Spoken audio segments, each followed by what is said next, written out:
pahinumdum alang sa matag usa kanato nga mga anak sa Dios, nga mga katawhan sa Dios sa Salmo 9 bersikulo 12. Dili hikalimtan sa Dios ang mga nagantos. Ang ilang pagpakitabang tagdon gayud niya, silutan niya ang nagdaog-daog kanila.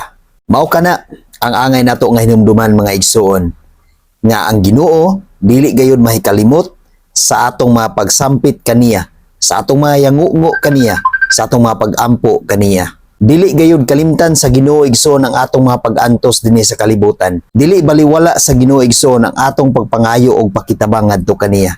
Ug atong hinumduman sa kanunay igsoon nga ang mga tawo nga nagdaog-daog sa iyang mga katawhan, iya gayud kining silutan. Panalipdan kita kanunay sa Ginoo igsoon nga iyang mga anak ug ang tanan nga magdaog-daog kaninyo naay Dios nga manlalaban, naay Dios nga modapig kanimo. Ang Dios ang bahala igsoon. Ayaw ka balaka, salig lamang kaniya tungod kay dili gayud ibaliwala sa Dios ang imong mga pag-antos, ang imong pagpangayo ug pakitabang sa Ginoo dili gayud kana niya ibaliwala. Ug siya gayud ang mubarog nga imong manlalaban, nga imong kusog, nga imong tigpanalipod, taliwala sa mga tawo nga modaog-daog kanimo. Busa salig ug ampo kanunay sa Ginoo. Lig-una ang imong pagtuo ug gugma ngadto sa Ginoo.